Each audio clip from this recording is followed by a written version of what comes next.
the famous Jerry's All Night Long. You know, Mr. Jerry, thank you so much for doing man, this. it's all my pleasure. It's all my pleasure. So we're going to do a little interview with Mr. Jerry here, and we're going to find out so much jewels, so many gems from his childhood days to, you know, him growing up, to him reaching the level he's at. And we're going to just get into the story. Right. So, Jerry, tell me, you were born in Guyana. What part of Guyana? Oh, I'm on East Coast, Demerara. Exactly from the BV, LBI area. Okay. In the 60s, after the civil disturbance, we moved from BV to LBI with the Chinese side of my family, which is my mother's side. Okay, so now there's the Chinese side. The Portuguese. Well, no, I am basically my mother's side until her, it was all Chinese. Okay. So my grandfather, my great grandfather are all Chinese, you know, from my mother's side. Right. On my father's side, that's where the cook-up started. Okay. So he has what we call Portuguese. Some I don't too sure way back about. Some European ancestry, Indian, black. I'm not too sure if he had Chinese in him, but Indian was a standout thing because his my great grandfather was from Pakistan. Oh wow! That's how come I get the name Bacchus. Right. And people make a joke and say, "You're the Chinese Bacchus." Right. Yeah. So tell me a little bit about you growing up, you know, and at what age you started this pastry? Well, I can give you an interesting story now. Yeah. My mom used to make custard blocks. And I used to sell a custard block for 1 cent or 2 cents. I can't remember, you know. But I know she used to send me with a flask. Right. And we had cut out greaseproof paper. And people would come and buy it from me. And I'd walk along the road and stop. Take out one, put in the greaseproof paper, serve it to you. So at what age? That was like about, I was like about 10. 10? Yeah, and so with that money that my mom saved, we went from a kerosene stove, a kerosene fridge. Kerosene fridge? Fridge, yeah, that kerosene fridge in the 60s. I never even knew that. to electric fridge. Okay. Yeah. Okay. That's in the 60s. So you were saying your upbringing was hard. You know, funny enough, when I compare the stories with myself and to our stories, I see, even though it was similar, we never saw, at least my family or my brother or sister, right, we never saw ourselves as being poor. Okay. We had that pride in us, you know, that we didn't have certain amenities like people up to today. Right. But we never find ourselves, man, you know, we always in the struggle, you know. Right. It's hard to explain. Well, if you're around people who is in the same struggle, I mean, your paradigm wouldn't be right. That, well, you know, fair enough. So, but we moved from LBI to Georgetown in 1969 because my sister was working at Booker's at the time. My brother was working at Booker's, and transportation was tough. Even though we live at LBI, which today probably is what, I don't know if it takes half an hour or less. Yeah, probably about 20 minutes. Yeah, and in them times, so it took as much as 45 minutes. It was like to me, it's a little bit going back to LBI. Because I went to school at Main Street, Sacred Art. Was like a journey. I used to go with train. At the time, you go with car. You can't hire a car. You come in and you fill up the car. You know, you pay you fare. So at 10, you got into selling. But at what age did you get into learning how to make the pastries? Well, that's a joke by itself. Yeah. The first time I ever made anything to sell, like in terms of like a food item, the first item I ever made was cassava pone. And a woman at St. Mercy Hospital, the canteen, was like a train carriage at the side of the office. She said she wanted pone. So I made pone for her. And I would walk from where I lived in Waterloo Street. Right. And sell at the phone. But after a while, like everybody else, she believed that my price too high or whatever. Right. She stopped. And then I can remember when I started pastries, my aunt was always into pastries, and was my great aunt and my mom's two sisters. They were together. Right. As 3 old Chinese women. And my cousin would help them move the stuff physically from their home to Booker's, in Booker's store, which is Booker's Snacket.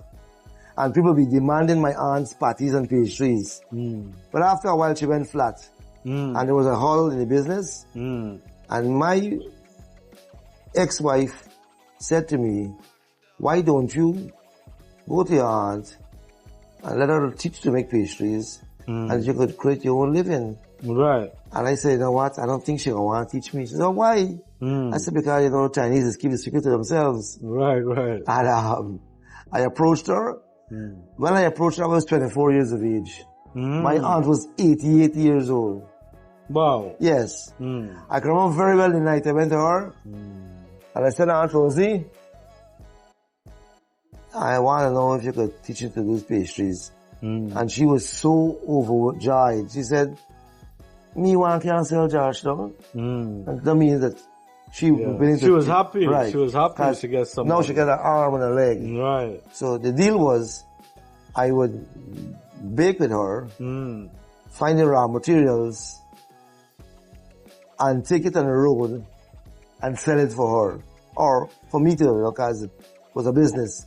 And I would get 5 cents for each item. Right. It was a good small piece. My ex was working at the bank, Barclays Bank at the time. And I started doing this with my aunt. And after a while, I decided I'm going to stop my aunt from making it. And I employed a help. Right. I got one help. I was still riding bicycle. And I had to get a next help, which was a guy.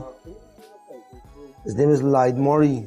And I asked Lloyd one day, I said, man, you want to make an extra buck? Sell my pastries and I'm going to give you a commission. Right, because your aunt was old. Piece. Yeah. Right, your aunt was old. So my aunt was out of the picture right now. Right. I was going to, from now I was on my own with the 2 workers in the home. With this guy, so 3 workers with myself. Right. And we were busy selling along Main Street. John Finance, Farfan and Men's, Joe Chin Travel Service, which doesn't exist anymore. Right. I tried to avoid government places because in those days, flour was a prohibited item. And if you got caught with it, you could probably, end up in, what you call it, you could end up trouble in jail. In jail, or you could pay a fine, which I didn't want to, obviously. What was interesting at that time was that there was a period where, as I told you, the flour was prohibited and whatever. I could vividly recall one afternoon, and I like to make this known because it has to be known, where the police came up by Stabrook Market. I was in that vicinity where the buses park. And I don't know for what reason I was there, but I had my stuff. I was at the end of the day, like about 4 o'clock in the afternoon, going back home. Probably bought my materials, the pineapple, the minced meat, to go back home and cook. So the next day we could prep, and the next day bake. And I can remember seeing a Bedford truck parked and police picking up any wheat flour product and dumping it in the truck. And a policeman inside the truck stamping on it. I saw that. That is no imagination.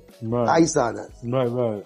That's part of we history, you know. And it's not a good part of the history, but it has to be told because some people don't know about it. And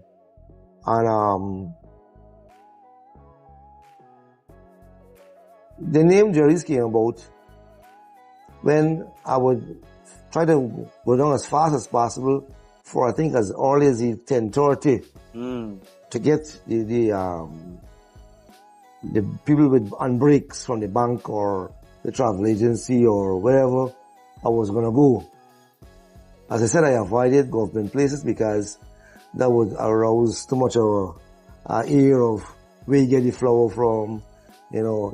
And plus they couldn't afford to buy it like the other private. Private sector. Right. So, the name Jerry's. When I would go to the bank, especially Barclays Bank, as soon as I entered the bank, there used to be a little cubby hole at the side. And they would say, put your stuff down. And the staff will come to you. Because I couldn't walk around the bank selling in the bank. And when I was there, the workers who couldn't come to me would tell their friends and say, look man, I want 3 Jerry's or 4 Jerry's. So you know what I want. Right. So I took out the paper bag. And I said, who you buying for? I'm buying for Roger. Oh, Roger? I know you like patties. Right. You want 3, or you might want 2 patty, beef patty. Right. And a sweet, a pint jar. So the name Jerry started there. Right. So at what now you've accumulated some customers. How did you get the first building that you started to sell from, and where was that location? I went abroad with my ex and two sons to live in Brazil in the 80s. Okay. 86 to 90. I'm not too sure the exact year. 86 to 90. Right. Came back to Guyana in 91 and started back walking and selling on the road. It wasn't a pleasant thing because some people were hurling insults, you know, like, you're going to spend 4 years and come back and this what you're doing. But I was proud because I was self-employed. Right. And I was happy to do what I was doing, but it was my passion. Right. So, one day I went to John Fernand's office to sell, and Mr. Chris Fernandez, never forget this incident. Right. He said to me, why are you looking so glum? I said, man, I tired of this walking and selling, you know. I want to open a place. I can make some, you know, have a better life. Yeah. And he said to me, go to the bank and speak to them. So next day I went to the bank. And the funny thing was, long story short, the loans officer didn't know who Chris Fernandez was. And I said, you don't know who Chris Fernandez is? This. At that time, Christopher Fernandez is a big boy.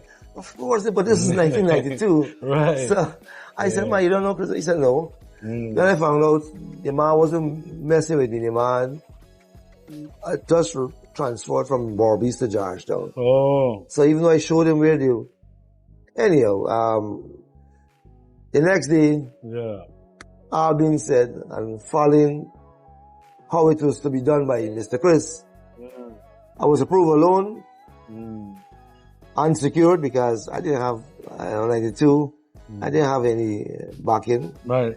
And I got a loan from the bank, and we started out where Maggie's is right now. Right. In New Market Street. New Market Street, correct. It was called Black Pussycat. It was an off-license liquor store. And I approached him and I said, hey, you gotta spot them, man, I would like it. You remember the year? 1992. 92. September. Yeah, 92. So I told her, I like this spot. She said, wait, you're young, I do everything because I ain't gonna do nothing for you. I said, no, I like this spot. Right. And the woman was like, she was like in doubt.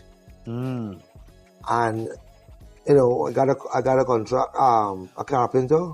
And he did everything inside. But the major hurdle at the time was to get approval to build a bath, toilet facilities, because there's the law. I'm not sure if it's a law or what, but I had to do it to be approved, to get specs to be approved as a snacket. Right. And once that was built, and that was, I think, probably the major expense of fixing up that place. And I had a wood counter. So who was your competition at the time? Alright, competition. I don't know. Maybe they had a place up the road, which was at the corner of Regent and Camp Street. Okay. They had a snacket. I can't remember the name of the snacket. Right. But then they had Shanta's right in the corner. But Shanta's wasn't really competition because they were doing... Shanta was around. Yeah. Shanta was doing Indian foods, you know, like puri. Yeah. I never sold puri. I never sold... Well, I sold puri eventually, but I didn't start up selling puri. My forte was pastries and sandwiches. Now, that giant got busy when the students from QC would come down for their lunch break. And I won't lie to you, in a small space of about 7 feet or 8 feet, about 25 QC students in the hot sun, ordering pastries, cheese rolls, Chinese cakes, patties, and sandwiches, because I did fresh sandwiches on the spot. So business was booming. Oh yeah, man. Well, it didn't start off booming, eh? Right. It started slowly. The first when the word got out, people taste the food, loved it. Oh yeah. Remember, I did my groundwork by then. Yeah, right. It wasn't planned. You build your customer base. Right. It wasn't planned, but it just happened like that, you know. I'm blessed in that sense. Yeah. So, what happened was that by now, having walked all the streets, street, and picking up all these ad customers, they knew now that I had opened in New Market Street. Right. And the first logo was Jerry's Big Fresh Daily. Right. And that was done by a guy called Nicholas Farina. He drew the whole logo and everything. Yeah. But just, not to cut you off, but just to break it down, because I want the audience to understand what took place here. This thing wasn't an overnight thing. No. This no thing way. took some good time, walking and selling, going around the place. Mind you, it wasn't planned. I won't lie to you. It just happened. And then you got your breakthrough when Chris Fernandez tell you go to the bank. But when you open up the business, it's because you already build a customer base. Yes, and it's that very important, because people nowadays think they could just open up a spot like this and they're gonna get the rush because of the people who's trafficking. But not because people traffic the area means they're walking into your store. No. So one thing I want to make sure people understand, he built this customer base, people knew his food tastes good, the pastry tastes good, and that's when the word of mouth advertising spread. Let me jump forward now. I mean, we're going to go through the whole trajectory, but let me jump forward now to about 2010, when Jerry's took over the last spot, which was the Waterloo Street. It was a case where I would tell my staff that not because we are the only ones open, known of a repute at 3 o'clock, 4 o'clock in the morning, not because we're the only ones open, mean the customer has to come to us. Right. The customer has a choice. Yeah. He could go home hungry if he wants, or he could eat what we got in the fridge. Right. But if you don't have that customer service to welcome him, he wouldn't want to come back. Correct. So customer service is important. 100%. So the reason why I shut up was because by now people have known me on the road on a bicycle, and the other guy, he was very, he was service oriented at the same time, I said, man, we always gotta welcome people. And I got my contacts to start building. Today, if I walk the road, I mean, not the young ones, they know me, but a certain age group, they don't miss me. Trust me. Right. It's I'd be so embarrassed because I don't remember some of them. Right. And they're calling me off and they want to hug me up. Because everybody know from the old days. Right. Even I been to the place couple times in my younger days. Okay. Yeah, that time I didn't even know who you were, right? Okay. Like I never met you, but at the same time it was Jerry's All. That was the spot to be. Let me give you a funny story as we go along the way. When I came back in 2007, I was walking the road and this guy, I can't remember his name now, he stopped, he said, where you going? I said, man, I'm going on the road. I can't remember where I was going. Right. I said, jump in the car. And he took me, he said, Brian, your place got so many memories. He said, my little brother did CXC last year. And when I asked the man, what he want to do, what he wish we want to do, when he's done with CXC, the man tell you one thing I want to do.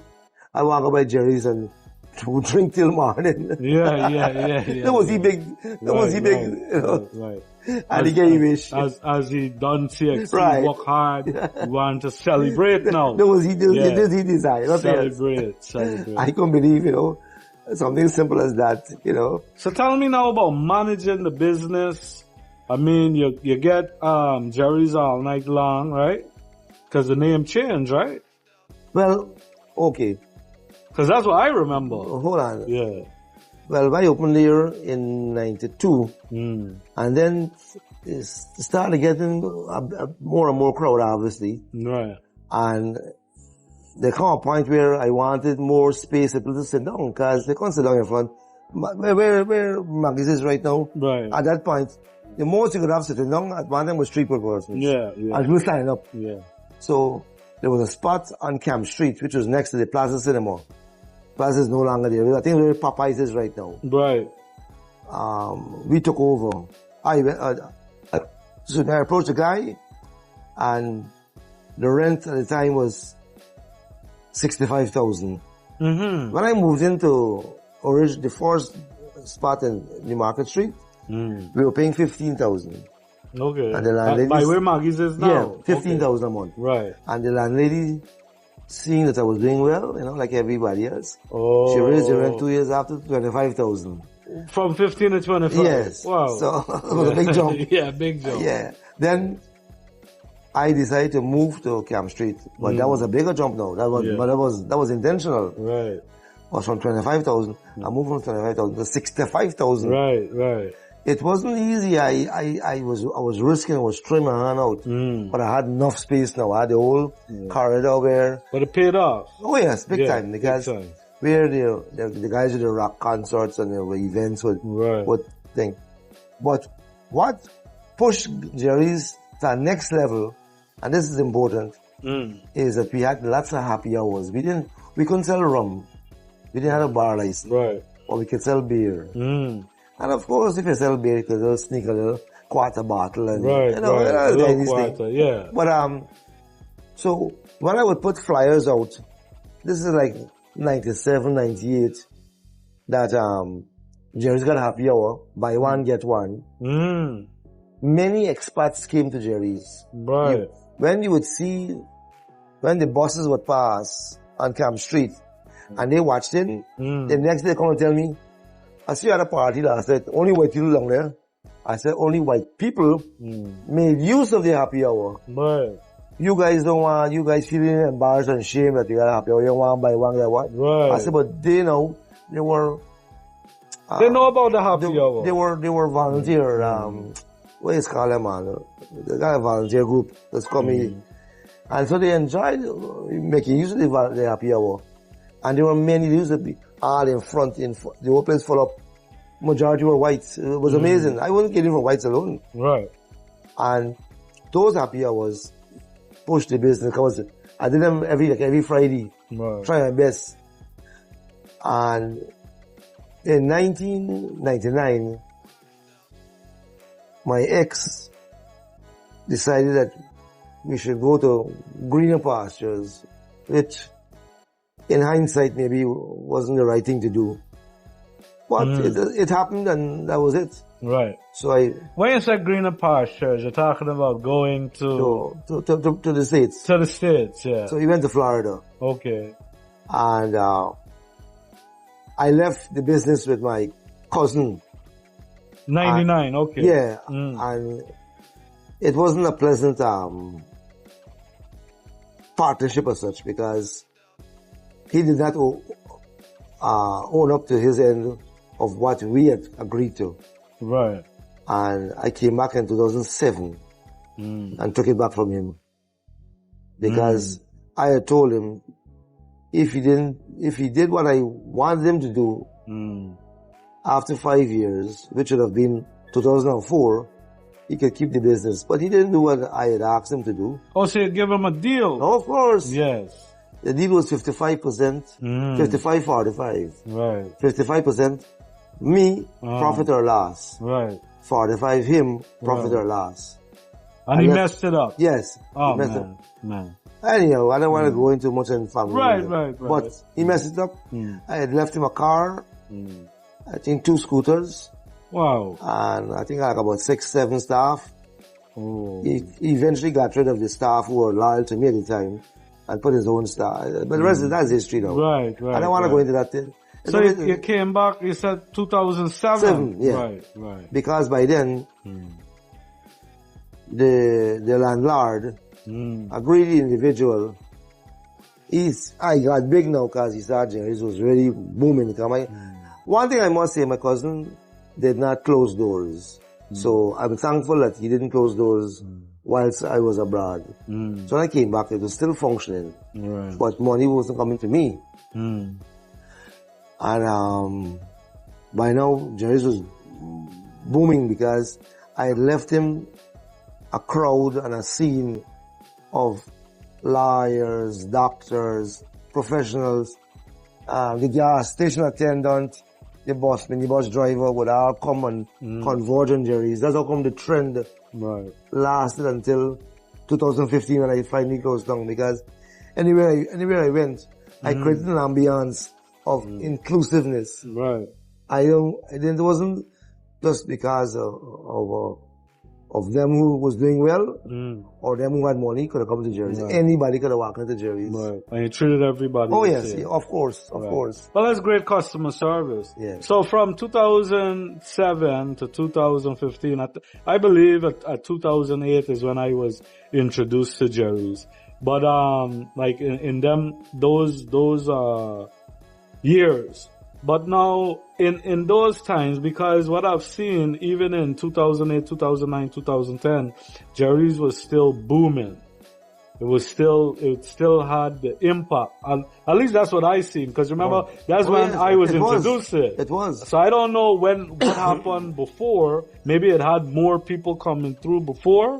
I don't know, because I wasn't around. I got introduced at 2008, 2010 time.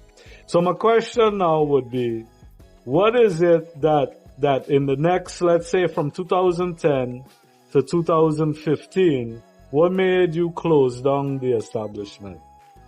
Many things. Well, one of the reasons why I had so many... and before we get there, let me just ask you this. How many locations did you have going at one time? 6, the most. And how many employees did you have?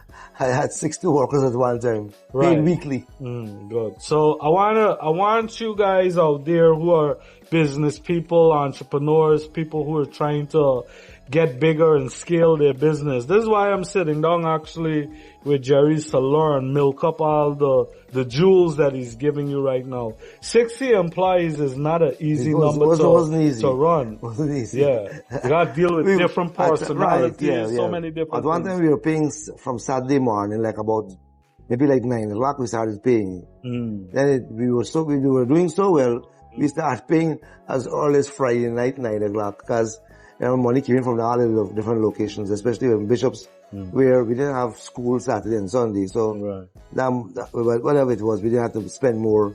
So tell me this, right? So as you grow this business, little by little, expanding, where did you get did you have any mentors? Did you have anybody telling you, giving you the information? Or you just going along as it comes? Yeah, it's just rising to the conclusion. But there was, I must give kudos to my consultant, Roger Duff, who was in the banking industry. And in 2000, I think, 10 or 9, he approached me to train the staff because he said, man, Jerry, at some point you gotta standardize this, this stuff. And I can remember very well the package he offered me. And when I looked at it, I said, you serious? I think it was over $600,000 to train my staff. And I thought it was kind of absurd at the time. But so he's training. Yeah. He's okay. Okay. So it did, but to do that, I had to coerce some of the staff, like I had to tell them you're going to get free breakfast to come if you come, Some of them, came from hard, from tough backgrounds. Right. So I had to encourage them. And then some of them didn't want to come because they thought it was a waste of time. Right. And I would tell them. So you had to give them an incentive to come. Yes. So, and he did a good package, like he did, what you call it, role play. Right. He imagines you the cashier and you go up and, this and that, and it's like, make a situation of a bad thing. We didn't have a particular item or whatever it was, or. But how was the turnover rate? Because a lot of businesses now might train their staff through different things. You can't avoid it. You can get the best restaurant. The turnover is always there. But then you remember you don't invest, let's say, the $600,000. Well, we're gonna do, and then the majority of staff leave with the training they just received. Yeah. What are you gonna do? I mean, is going to deal with, and this play feel, as I said, people are always coming to attract, your workers, you would look at them and start seeing a person coming twice or thrice, and that person own a restaurant and thing, and you want to know why they chatting, or why they, so. Well, these things happen. What are you gonna do? You can't hold them, Right. But one of the big issues with me and staff was a lot of petty theft. Oh gosh, that was. They would put chicken in the bags and throw it over the fence. They would put stuff in the bag and take it near the garbage bin, and then sneak it out man, and or put cheese in the crotch. Yeah, man, cheese. Yeah. Sounds frustrating. Oh wow. Yeah. There was some staff who would abuse the meals you gave them. I can remember one time the manager called me to Jerry, we gotta fire this girl. We can't keep shit. She came one night. The next morning, this girl cut the bread, and the cheese was thicker than the bread. I swear to God about that. Right. I said to myself, the cheese was this good. How the hell you could eat cheese like that? Right. But technically, it's like, I don't want to say it this way, but it's like a never see conversation, Yeah. And it's not me cheese, it's he cheese. Right. Just put it on you. Now tell me now, right? What part now, as you're coming closer to 2015, that's when you closed down the business. Okay, how did business slow up? What happened was that, I started to have smaller outlets. Right. But we would cook at one place, which was Waterloo. And send out stuff. So we had 2 cars and 1 van, and we would try to put meals out as early as possible, like for break and for lunch. And from as early as 10 o'clock. It wasn't easy. The logistics was a bit tough because we had a runway, which is up the East Coast. And we had Titan Suite. We had courts. Auntie Rosie had courts. We had Bishop's High School. Right. And there was a lot of stuff like egg ball, pulaury, chana, puri. It was on finger foods, and the strip chicken burger, which was a hit anywhere I've gone to. Right. People still ask the strip chicken burger today. So at one point I was worried that my envious neighbor, which I mentioned in my Facebook page posts, was gonna somehow go behind my back and covet or close down my business. I don't know what form it would have been taken, but I do know he was a wicked neighbor, and he wanted to I don't know, he would have the watchman report Jerry's every hour that we were making noise. And eventually in June of 2013, there was a summons against Jerry's loss of business name, Nice nuisance, and he was seeking $10 million on each count. So at the end of 2013, December, the case was thrown out because, it was basically bullshit, So, Right. And by then I had lost, that was now January 2014, I had lost that impetus, that drive. Yeah, the passion. Right. And I say, you know what? This thing ain't looking good for me anymore. I gotta step aside and do something else. Then came the curfew in 2015. Right. And put the hammer upon the nail. Yeah. And closed the coffin. Right. And I said, that was it, let me go my way. I headed to Florida. And to get it clear, people might think I went to Brazil. I never went to no Brazil, I went to Florida. Oh, right. So now, so part of it is the neighbor, part of it basically is the curfew, and that because also, it was some slowing sales because remember places like 704, right, and one or two other night spots were opening that were coming up, and people wanted a change. People wanted a change, Right. So, there's the problem, huh? So, yeah, people wanted a change. yeah. And from that, yeah, because Jerry's was really hanging. Right. I can remember 2 consecutive New Year's morning. Old Year's night into New Year. Jerry closed, the last customers left Jerry's, the front of Jerry's, at 10 o'clock the next morning. Yeah. They I used to go till whenever the crowd leaves. I don't know. Yeah. We did not plan, I won't lie to you, we did not plan them things. Those things just happen. Yeah. But when the vibe is there, people are having a good time. It was the essence. I think I'm not boasting because it was me who was at the head of it, but I don't think there's any other place that could replicate the kind of unity and vibes and I don't even know to explain it.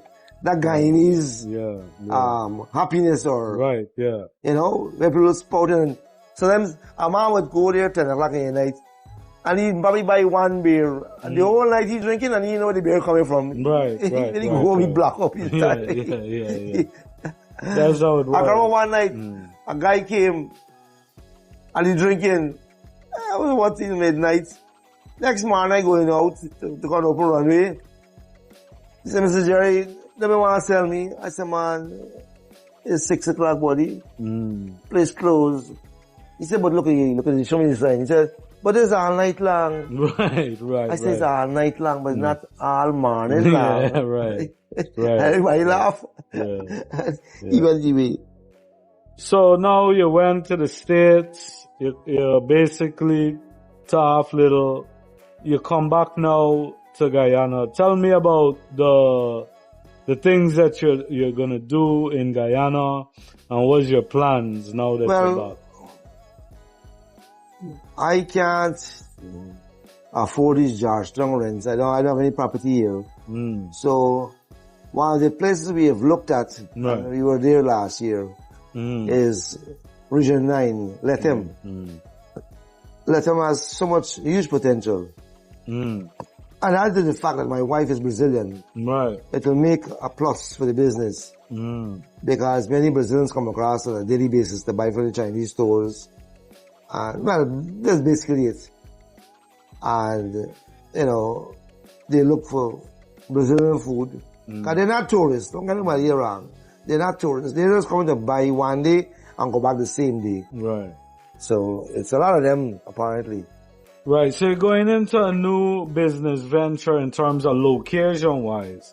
So, what I want people to know about this whole thing is that they could reach out to you. Would you be supplying? Because you get some people in Georgetown who still want the taste of Jerry's. I don't know logistically how they're going to be possible because, you know, some folks will get the Jerry's because let's face facts. I still do a badass pastry. I don't care what nobody say, you know. Right. So, but the Chinese cake is my signature pastry, and many folks back in Georgetown would want it. So I figured they would eventually ask their friends who would have to let them bring back some, you know, a dozen. But maybe you could connect with the same bus driver. Oh yes. You send it through, and then you could get, you know, here. I haven't gone to that level yet because I started trying to study to open a spot and, you know, right, to get there. But I'm just saying, here's an idea because I know that, you know, that you're gonna want to help out people, right? And somebody who coming up at the same, like how you came up, you could supply them with X amount. Give them a start. Let's say, whatever it is that the amount is, 10,000 worth of pastries. But I know at one point we did do that with a certain individual who I don't want to name right now. Right. But you would come and you would take in consignment. You would take a batch. Yeah. Take up to let him, sell it off, come back, pay me off, take a next batch, you know? So, but I could very well do that also with somebody. Yeah, because they get good people out there. Remember, finding good people. Oh yeah, man, of course. And they got good people out there. I'm not all negative about the individuals. I you know, I come through a struggle myself, and so I would like to help out. And, you know, but more than that, it's more than profits and making money, is that I like to serve and like to make sure my customers get a good pastry, a good Guyanese pastry. I don't like them eating some of the stuff I've seen. I tell you, it's pathetic, you know, when you see what we're offering. Right. So I want, go ahead. Tell me where could these persons reach you at? Like your Facebook page. Tell me where right they could now, reach you at. I got a page just for Guyanese pastries. It's called Jerry's Original Guyanese Pastries. I don't use it so much as before. Maybe now business opening back up, I can start pushing on a daily basis. Right.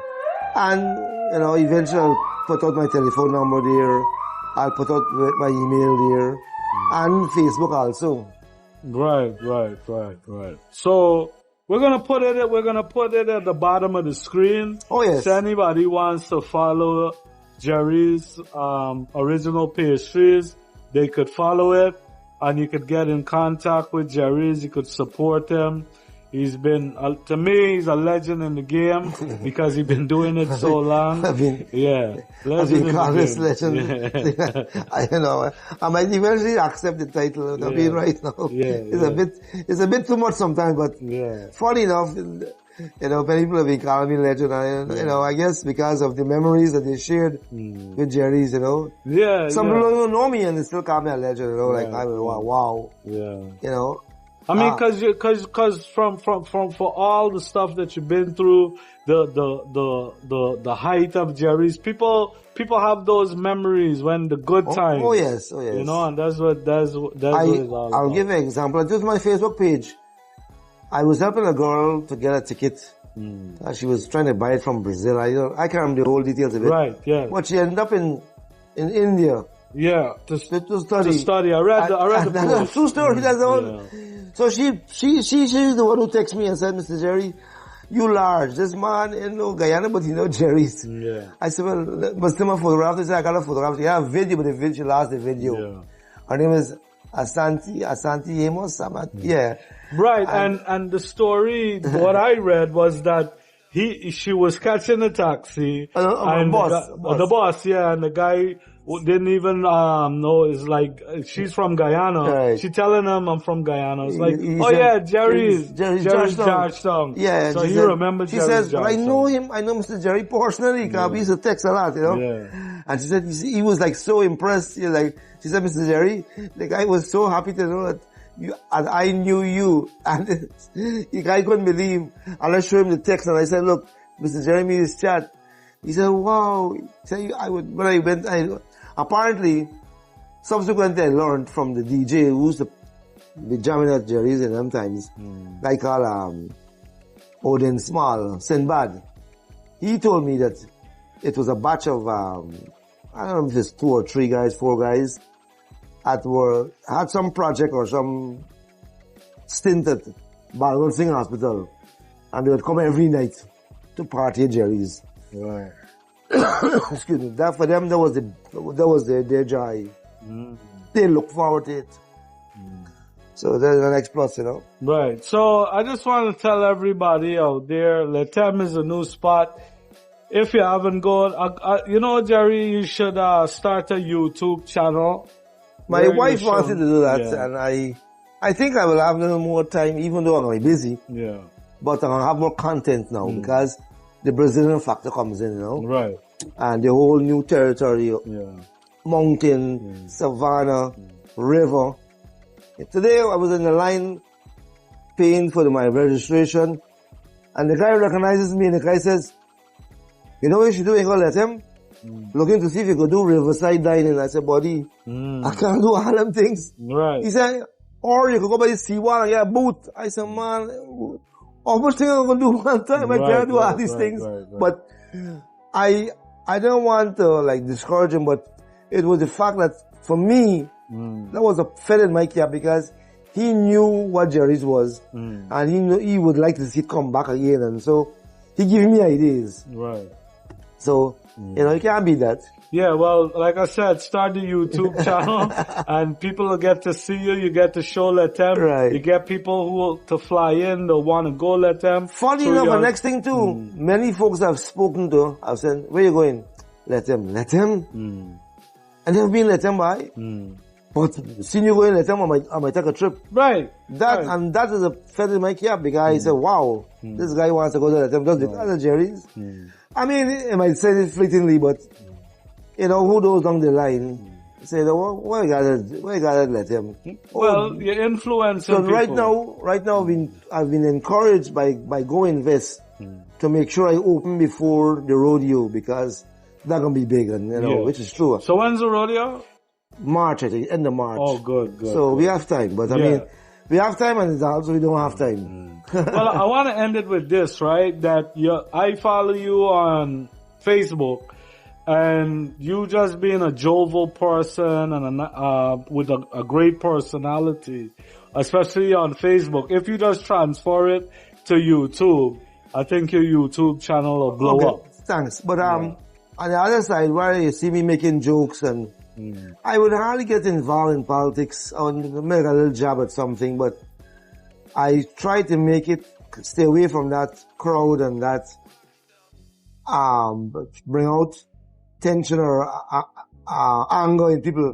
So I always want to make a happy, jovial post, dancing, or even though some folks is telling me now that they're dancing flat.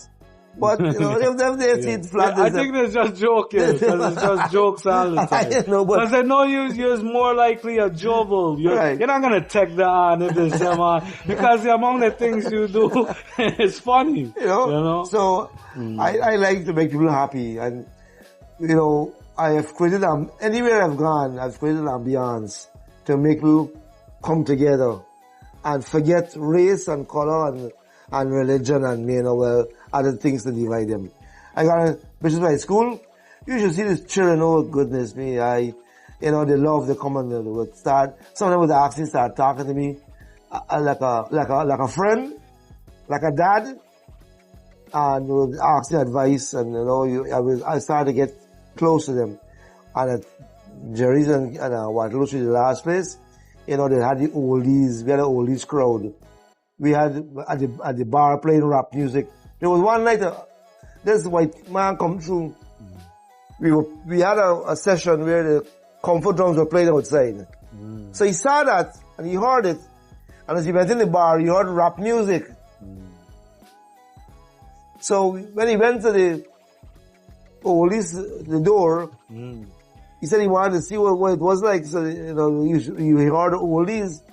So he turned to the waitress and he said, "Wait, is there a next ambiance behind here?" She said, No, it's only those three.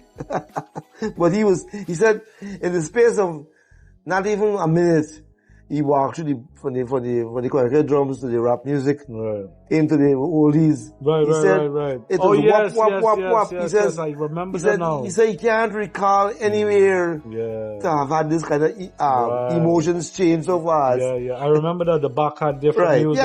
Yeah. I remember that. We had karaoke or we had oldies on a Friday night. Yes. Well, Jerry, thank you so much, man, for the interview. My pleasure.